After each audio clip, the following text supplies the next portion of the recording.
vidas que estão aí, Pai, porque o trabalhar mesmo é do Espírito, Pai. Obrigado, Senhor, pela vida dela, obrigado pela sua família, Senhor, pelo seu esposo, pela sua filhinha, meu Deus. Abençoa este casal, meu Deus. Abençoa esta família, Deus. Cobre essa família com teu sangue, meu Pai. Em nome de Jesus, amém e amém. Amém. Podem sentar. Seja bem-vindo, meu irmão. Deus lhe abençoe. Deixa eu dizer. Pode? Deixa eu dizer uma coisa para vocês assim. Nós não oferecemos igreja, né? Nós oferecemos Jesus. A irmã pode se congregar aqui, pode se congregar em outra igreja, mas vou dizer com toda sinceridade, nossa igreja ficará muito feliz se você se congregar conosco, viu? Mas você que decide, e a gente vai estar sendo prontos por Deus para ajudá-la a crescer e a se desenvolver. E a irmã Isa já continua sendo a mãe na fé, né? Que é para poder estar discipulando, estar doutrinando a nossa amada irmã, tá bom? Deus abençoe. Eu queria que você abrisse sua Bíblia em 2 Timóteo, capítulo 1. Nós vamos estar meditando.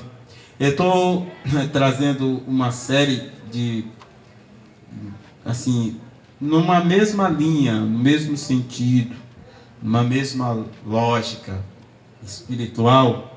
A gente vem trabalhando, foge um pouquinho, mas a gente está indo na mesma linha, batendo um pouquinho por mês sobre essa lógica espiritual.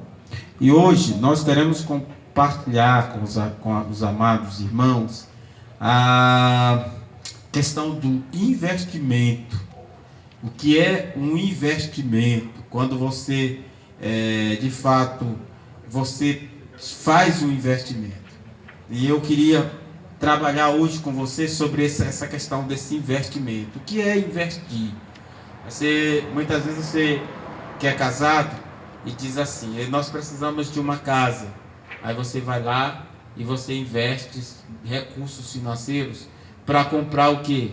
Para comprar um terreno, para você poder fazer uma casa, ou então para você adquirir uma casa, um bem, um patrimônio, que seja de fato para a sua vida, entendeu? Isso que nós falamos, nós chamamos isso de investimento. E na palavra de Deus, é interessante a gente poder perceber isso, na obra de Deus, a gente também tem essa palavra chamada investimento em nossa vida. E esse investimento que a gente tem, muitas vezes primeiro investimento é o investimento de Deus, né? É interessante que a gente perceba isso. O primeiro investimento é Deus que investe na nossa vida, tá certo? O segundo investimento é Deus usando pessoas para nos ajudar a crescer. Então, na nossa vida espiritual, é interessante a gente poder perceber essa caminhada. Nós temos um investimento e é bom que a gente passe por esse processo de investimento. Nós somos pessoas e precisamos investir na nossa vida. E nós somos fruto do investimento de alguém que investiu em nossa vida. E é interessante a gente poder perceber, porque a maior instrução que nós vamos encontrar isso é na palavra de Deus. A gente não vai encontrar em outro local. Então, como a gente muitas vezes percebe assim as coisas de alguém que investiu na sua vida, e muitas vezes quando você é reconhecido, alguém reconhece a importância de você para o crescimento espiritual, e aí talvez algumas pessoas até possam ter um entendimento assim equivocado e achar que você está bajulando, ou puxando o saco, ou qualquer coisa. Isso no reino não existe. Isso no reino de Deus existe gratidão. Você está sendo grato a Deus por uma pessoa ter levado até você a palavra de Deus. Então essa gratidão é algo que deve ser algo que deve persistir na sua vida. Eu, por exemplo, vou dizer para vocês que sou grato a Deus, por exemplo, pelo pastor Sebastião Tavares, que investiu na minha vida. Então, quando eu lembro de um pastor, eu me lembro do pastor Sebastião, lá na Igreja Batista do Quatraque, Alguém que a pessoa vai dizer assim, não vai ser esquecido nunca. As orações, o discipulado, o estudo, a escola bíblica dominical. Então, quando nós falamos nisso, para muita gente é complicado, porque as pessoas não têm esse entendimento, não conseguem compreender que há necessidade de alguém investir na gente. E a palavra de Deus, ela mostra isso, pessoas que investiram, e muitas vezes a pessoa diz assim, você é desafiado a uma obra ou alguma coisa, você diz, eu tenho que primeiro me capacitar, eu primeiro tenho que, né, eu olho a irmã Ingrid, hoje aceitando o Senhor Jesus Cristo, é uma das coisas boas, porque assim, se ela for primeiro se capacitar para aceitar o Senhor Jesus Cristo, se ela for primeiro se aperfeiçoar, se ela for primeiro fazer aquilo, o mérito sai de Deus e fica só nela. E logo ela não alcançou nada. Entendeu? Quando você é alcançado por Deus, o mérito não está no homem, mas o mérito está em quem? Em Deus, que tocou o seu coração e o chamou. É interessante a gente poder perceber isso, né? Então muitas vezes a pessoa diz assim, eu não vou fazer aquilo porque eu não me sinto capacitado. É assim que você tem que ir, porque lá em Coríntios a palavra de Deus vai dizer assim, Deus pega os fracos, coisas fracas, e transforma e deixa os fortes envergonhados, não é assim que ele diz? Que o cara vai chegar lá e diz assim, esse caboclo analfabeto, né? Eu lembrando uma coisa para vocês, uma vez eu vi um irmãozinho, uma história de verídica, um irmãozinho que queria pregar na igreja. E o irmãozinho, ele queria pregar, mas o irmãozinho era analfabeto. E o irmãozinho lia muito mal, mas o irmãozinho tinha uma sede, um desejo de querer pregar. E o pastor, toda vez ele se oferecia para o pastor e dizia, pastor, eu quero pregar. E o pastor coçava a cabeça e dizia assim, meu irmão, tal, eu quero pregar, o Senhor me deu uma oportunidade, que Deus quer falar e tal. E o irmãozinho, até que o pastor pensou assim, disse, rapaz, eu vou escolher um dia para esse irmão pregar, um dia que não tem muita gente, o irmão pode ir lá e não vai ter muita coisa. Aí ele escolheu um dia lá, tal, um dia de semana, e botou lá o dia de semana. Aí, um dia assim, lá no finalzinho, aquele dia assim que o pastor disse, não dá ninguém nesse dia na igreja. Aí tudo bem, o irmão estava escalado. E no dia daquela pregação, o prefeito da cidade e toda a sua comitiva resolveram ir ao culto na igreja. Foram lá, a igreja lotou, e quem ia pregar? E o pastor começou a coçar a cabeça. Meu Deus, é o irmãozinho que não sabe ler direito. Vai trocar lá as palavras tudinho. O pastor já envergonhado chegou lá onde o irmãozinho disse, meu irmão, vamos fazer o seguinte, o senhor pode pregar em outro dia? Aí o irmãozinho, não, Deus me escolheu para pregar hoje. E hoje, pastor, não sai daqui nem eu que vou pregar. E o irmãozinho foi lá e foi pregar. E na hora que passaram a palavra para o irmãozinho pregar, gente, o irmãozinho pregou, leu tudo do jeito, e o pastor botando a mão na cabeça lá e tudo trocado. E o irmãozinho leu e pregou e falou, e o pastor disse, meu Deus do céu.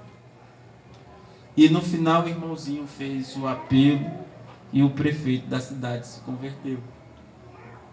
E aí o prefeito vai lá e traduz tudo que ele tinha ouvido do irmãozinho, que coisas maravilhosas que Deus tinha falado ao coração. Quem faz a obra é quem? É Deus. Não se preocupe em querer mostrar para os outros, fazer. Confie, creia em Deus. E essas palavras de hoje está aqui em Paulo, para Timóteo. Lá no Paulo, 2 Timóteo, todos acharam? Aqui nós somos modernos, todo mundo de celular. Paulo em 2 Timóteo vai dizer assim a palavra de Deus. Paulo, apóstolo de Jesus Cristo, pela vontade de Deus, segundo a promessa, 2 Timóteo capítulo 1, amém? Acharam? Vou repetir de novo. Paulo, apóstolo de Jesus Cristo, pela vontade de Deus, segundo a promessa da vida que está em Cristo Jesus, a Timóteo, meu amado filho, graça, misericórdia e paz da parte de Deus, Pai, e de Cristo Jesus, nosso Senhor. Amém? Então, esse primeiro momento da verso 1 e verso 2 é muito peculiar a gente tentar entender assim, o que pastor parou aqui e não continuou. Primeiro porque a gente percebe nitidamente quem é o autor da carta, quem está escrevendo, e percebe para quem está sendo escrita aquela carta. Logo a gente percebe assim, é uma carta. E quando a gente diz aqui que é uma carta, que Paulo está escrevendo, a gente vai imaginar, por que está escrevendo uma carta? Porque eles estão longe um do outro. Não tem como eles estarem perto. Então ele está escrevendo uma carta, mandando a sua mensagem a uma pessoa. Para quem não sabe quem é Timóteo, só traduzindo, Timóteo é um discípulo de Paulo, alguém que aprendeu com Paulo. Mas Timóteo era muito jovem. E na primeira carta, Paulo vai falar da juventude de Timóteo. E parece-me que agora na segunda carta, há um medo em Timóteo, há um temor em Timóteo. Então Timóteo parece que não está tão assim corajoso. E Paulo vai estar escrevendo aqui a Timóteo, e ele vai dizer, como é que ele vai se expressar a Timóteo? Meu amado filho, graça, misericórdia, paz da parte de Deus Pai e da de Cristo Jesus, Senhor nosso. Então ele está escrevendo uma carta para Timóteo, que foi seu discípulo e é seu discípulo, não deixa de ser discípulo. É interessante a gente dizer, eu fui pastor na Raposa, mas se eu chegar na Raposa hoje, meus irmãos que foram minhas ovelhas vão me chamar de pastor. Por quê? Porque não se deixa de ser pastor, não se deixa de ser o pastor daquela ovelha. Não, assim, não é pastor, não é um título. E é bom que a gente entenda, pastor não é um título. Pastor é um ministério específico. Então, aquele que cuida de alguém, ele é pastor de alguém. Paulo não vai deixar de ser pastor para Timóteo, como pastor Sebastião, não vai deixar de ser meu pastor. Entendeu? Como pastor Samuel Gil, que faleceu ano passado, não vai deixar de ser meu pastor. Pastor Mike Nicolas também não vai deixar de ser meu pastor. Porque são pessoas que investiram na minha vida. Uns no seminário, outros em algum outro lugar, outros no ministério. Pastor Joel Ramos ajudou muita gente na questão ministerial. Então você vai percebendo que Paulo está falando com Timóteo, direcionando a palavra de Deus a Timóteo. E aí Timóteo está lá, recebendo a carta. E é interessante que a gente perceba, hoje nós temos o celular, podemos ligar para alguém e falar, meu irmão, como é que está você? Temos o Facebook. Ontem à noite eu estava no Facebook, já tarde da noite eu estava conversando, eu vi o irmão Otávio lá, irmão Ionildo. Eu estava dormindo, mas estava ligado. Lá estava verdinho, meu irmão.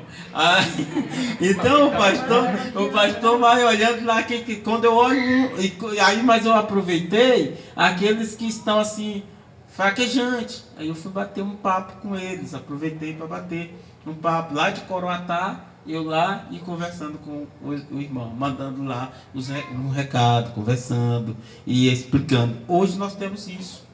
Temos o Wi-Fi, né? Não, Wi-Fi não. O WhatsApp. Temos o Instagram, aí, né? Aí tem o Twitter, que eu ainda não tenho, vou até pedir. Tem o Telegram, né? Quer dizer, hoje você tem, naquela época não, era carta. O meio digital que Paulo tinha era a escrita, né? Quem viveu aqui o período das cartas? Assim, frequência das cartas mesmo. Eu vivi. Você viveu, né? Eu era criança, minha mãe mandava para minha tia. Eu fazia cartas para Calu, eu fazia cartas para alguém, essas cartas, né? O período da carta. Hoje, quem não viveu o período das cartas não vai entender que negócio é esse de carta. Demorava 3, 4 dias para chegar até lá. E hoje você, rapidinho, alô, no WhatsApp você, rapidinho você diz, oi, digita, oi, o outro, rapidinho lá, oi, acabou. Há uma questão do tempo, né, quebrou-se, aí a comunicação é muito mais veloz. E Paulo não tinha WhatsApp, mas ele tinha as mãos, estava preso, estava escrevendo para quem? Para Timóteo, seu fiel discípulo. De que ele vai continuar? Dou graças, olha lá, verso 3. Dou graças a Deus, a quem desde os meus antepassados sirvo com uma consciência pura, de que sem cessar faço memória de ti em minhas orações, noite e dia. Amém? Observaram isso aí? O pastor, olha a conversa de Paulo para Timóteo, reforçando para ele que ele é ainda objeto de suas orações. Você ora por alguém? Sinceramente, você ora? Você se preocupa em orar pelos irmãos da sua igreja? Você se preocupa de orar pelas famílias? Sinceramente, naquele momento que você está lá, não no momento que todo mundo vai orar, vamos orar, tá? Todo mundo tá. Eu estou dizendo assim, naquele momento que você está só e que você se lembra, olha, meu irmão, vou orar aqui pelo irmão, vou orar aqui pela irmã, vou orar pela minha família, vou orar pela minha irmã, né? Eu tenho uma irmã que está passando uns problemas agora, o Herbenildes, ore por ela. Então, tirar esse momento, Paulo está dizendo, olha, noite e dia, será, talvez você vai dizer assim, pastor, eu oro, mas não oro com essa frequência que Paulo está dizendo aqui, que ele orava por Timóteo noite e dia, né? Então você pode orar por alguém, mas não tem a frequência. Não estou pedindo que você tenha a frequência de Paulo pelo aquele irmão, porque talvez tem outros que você acha que a necessidade naquele momento vem na sua memória. Mas tenha o hábito de orar. Paulo tinha esse hábito de orar. Por quem? Por Timóteo. Entendeu?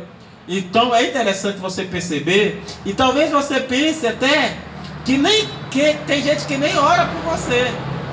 Tem gente que ora por você que você nem sabe quem está orando por você.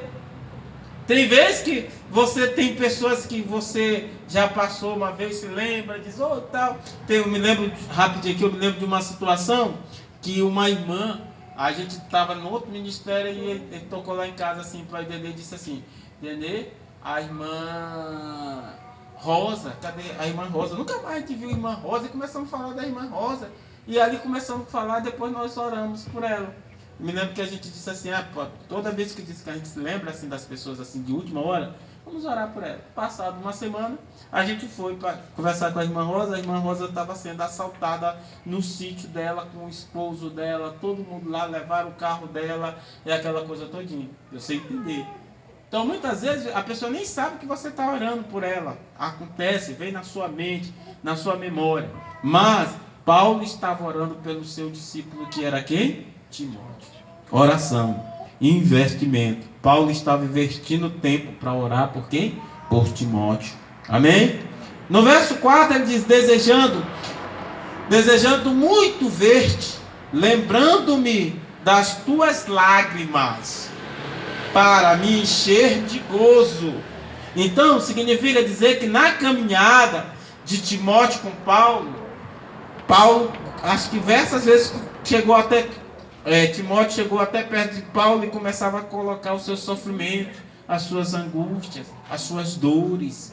E aí ele está dizendo, me lembrando aqui, meu amigo, das tuas lágrimas, né, das tuas angústias, né, para me encher de gozo. Quer dizer, as lágrimas de Timóteo, elas faziam com que Paulo se alegrasse, porque via crescimento espiritual na vida dele. Aí ele diz assim, trazendo à memória a fé não fingida que em ti há. Olha que coisa linda. A fé não fingida que em ti há. Entendeu?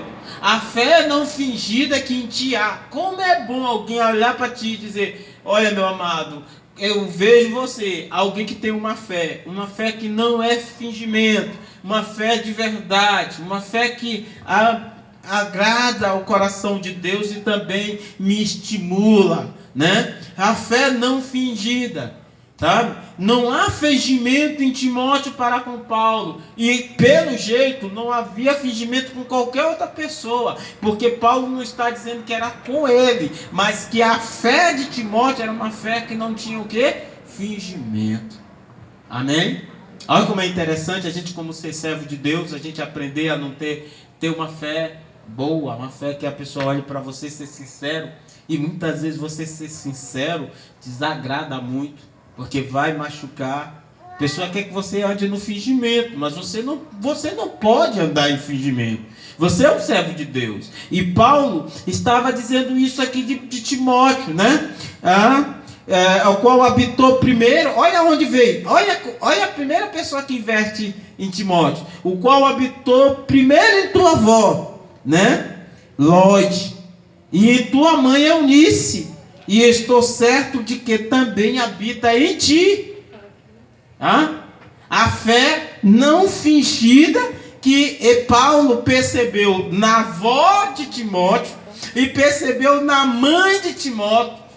Olha como é interessante, na avó e na mãe. Quer dizer, Paulo está dizendo para a gente aqui que ele foi pastor da avó, da mãe e de Timóteo. E Timóteo, por ser novo, jovem, estava ali, ele estava com cuidados com ele.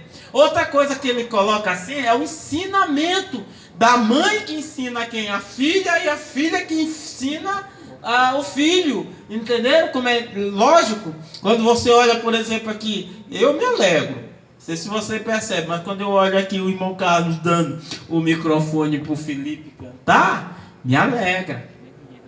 Mesmo desligado. E é assim que se ensina.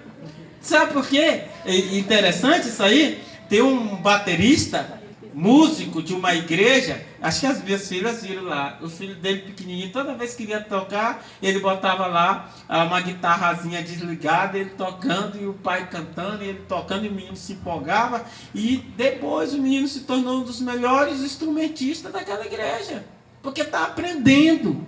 Aprendendo com quem? Com o pai, com a mãe.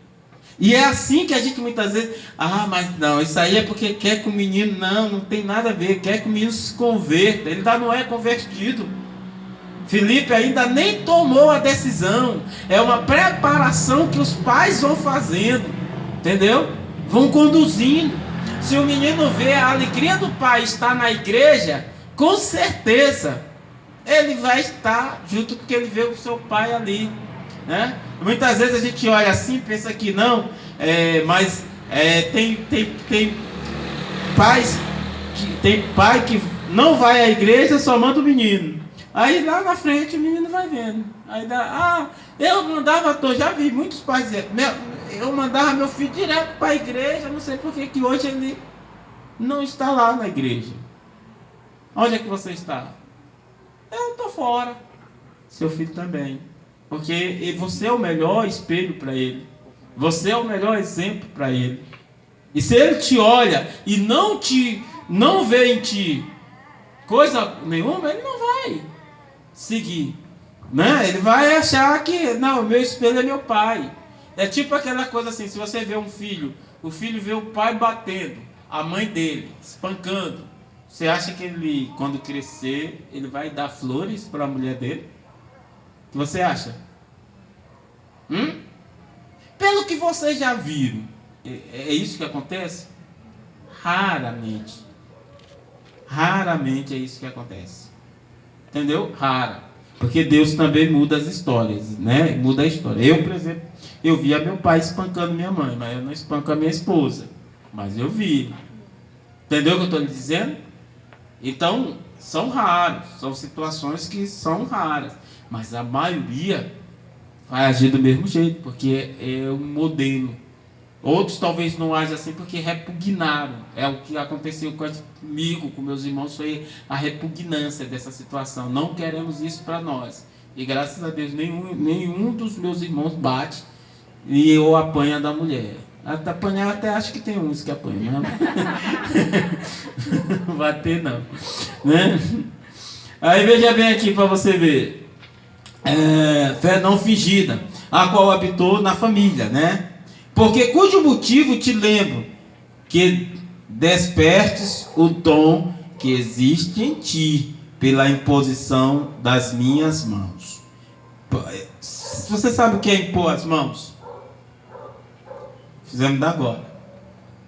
Impor as mãos é quando você vai lá orar, reconhecendo que há algo ali. Paulo vai até dizer assim, cuidado com essa imposição de mãos. Porque muitas vezes qualquer um diz, eu quero trabalhar, eu quero ir. Aí, cuidado. Não saia impondo as mãos assim aleatoriamente, não. Entendeu? Não é na questão da conversão, mas está falando da questão do serviço. Mas Paulo está dizendo, eu sei que há dons em ti, e que eu percebi que Deus tem muitos dons em ti, eu te espero, quer dizer que Timóteo estava ainda naquela fase, os dons ainda não tinham fluídos todos. Paulo está escrevendo para ele para animar, fortalecer. Talvez fosse alguém no nosso tempo de hoje ia ficar chateado. Pastor, rapaz, pastor, não sei, fica me mandando, dizendo que ainda não está bom. Ainda não está bom o que eu estou fazendo. Pastor quer demais, né? Pastor é muito chato, mas... E Paulo está aqui, impondo as mãos, dizendo, olha, lembrando aí, tu tens dons, talentos, habilidades. Nós todos temos, meus irmãos. E Paulo está dizendo, eu creio, vai lá. No 7 ele diz assim, porque Deus não nos deu o espírito de temor. Vamos dizer todos nós juntos? Porque Deus não nos deu o espírito de temor, mas de fortaleza, de amor e de moderação. Aí ele vai lá, continuando no 8. Portanto, não te envergonhes do testemunho do nosso Senhor, nem de mim que sou prisioneiro seu. Antes participa das aflições do Evangelho segundo o poder de Deus. Olha como agora Paulo começou a ir mais profundo, né? Eu não vou fazer isso porque eu tenho medo. Não tenha medo, meu irmão. Larga negócio de medo que isso não vem de Deus. Você vai fazer, Deus manda você ir entregar uma carta, vai lá entregar. Eu fui pelo caminho mais longo. Não importa, meu irmão. Vai pelo caminho que Deus te mandou. É Deus que está te mandando. Se Deus está te mandando, não vá. Mas eu não sei se foi Deus que me mandou. Meu irmão, se tu és de Deus, não tenha dúvida. Deus está te mandando, vai lá, faça, você tem. Então Ele vai te dar, não fica com medo. Mas lembra-te de uma coisa, você é forte. Lembra-te da fortaleza, do amor, tá certo? E de moderação. O espírito de temor não, mas sou forte, eu vou lá. Quantas vezes você já fez coisas assim que você diz assim, Paz, eu vou lá, sei que não, né? Mas eu vou fazer. Vá, não tenha medo. Não tenha medo de ir. Vai lá, entendeu? Deus está mandando, vá. De repente você tem uma pessoa bem aqui, tá no teu vizinho. Aí Deus diz assim, fala de mim para ele. Você sente lá no coração, eu não vou não. Não vou falar não, porque esse homem é muito brabo, porque essa mulher é muito isso, é muito aquilo. Vai lá, meu irmão. Deus está mandando. Não tenha medo não. Tenha o espírito de fortaleza, de amor e de moderação. Você vai buscar pensar da seguinte forma. Como é que eu chegaria até essa pessoa para alcançá-la de verdade? É mais ou menos assim. Portanto, não te envergonhes do testemunho. Tem muita gente que se envergonha, gente. Tem vergonha. Chega e olha assim. Ser crente. Ser de uma igreja. Tem gente que tem vergonha. E isso aí é uma coisa... Paulo não está falando nem para quem ainda não se converteu. Paulo está falando para quem está dentro da igreja. Que muitas vezes dentro da igreja é um amor, é uma alegria, mas quando chega lá no seu serviço, que alguém chega, tem gente que é crente, que as pessoas na igreja, a pessoa do seu serviço nem sabe que a pessoa é um servo de Deus. Tem gente que está lá no seu serviço, que quando a pessoa chega e diz assim, aí alguém chega e diz, a paz do Senhor, que você é assembleano, né? Aí o cara diz assim, vira logo assim, diz assim, tu és crente? Essa aí é uma pergunta forte. Você tá no serviço e alguém se virar para ti assim, vem cá, tu és crente. Você já pode, você cria uma nuvezinha em cima da sua cabeça que o seu testemunho não está muito bom não. Se alguém te pergunta assim, que o normal é todo mundo que está no teu serviço saber, ele é pastor. Ela é uma serva de Deus. Ele é crente. E tem vezes que a pessoa nem diz, a pessoa chega assim e diz assim. E aí, as pessoas me confundem muito por causa da vestimenta. Aí eu venho olhando, a paz do Senhor, varão. Aí eu digo, Aí eu sei que ele não... Mas é porque todo mundo que está de calça social, camisa social, o cara de logo é crente. Não é bem assim não. Mas as pessoas vão, pela sua vestimenta, pode achar que você é. Mas não é pela sua vestimenta, é pelo seu caráter. Que a pessoa tem que olhar em você um servo de Deus. E observar que você é um homem e uma mulher de Deus. Amém? Que nos salvou, verso 9. Que nos salvou e chamou para uma santa vocação. Não segundo as nossas obras, mas segundo o seu propósito e graça que nos foi dada em Cristo Jesus antes dos séculos ou do final dos tempos. Certo? Nós somos chamados por Deus, gente, por uma vocação santa, separada, algo que é de Deus, tá? Algo que Deus, quando Deus chama a gente vai perceber. E não é pelas nossas obras também. Não são pelas nossas obras. Vamos corrigir aqui. Não são pelas nossas obras. Mas é pela vontade soberana de Deus. Então você vai fazer a obra de Deus, aquilo que Deus está lhe chamando. Não porque eu vou fazer, eu tenho que estar perfeitamente bom, perfeitamente, para fazer. Não se preocupe com isso não. Faça a obra de Deus. Faça a vontade de Deus. Deus está lhe chamando, Deus está lhe convocando. Vai lá e faça. Não espere holofotes, honra, glória. Não espere isso não. Entendeu?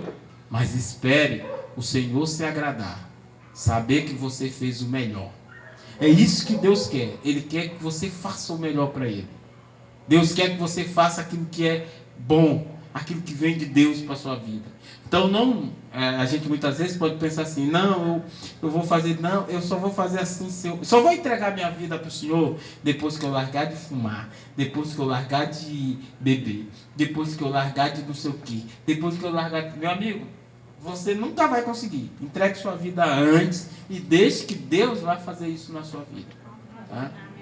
Eu vou dizer para você que tinha uma coisa que eu não conseguia, era ficar, antes de me converter, jogo de futebol, doido no jogo de futebol.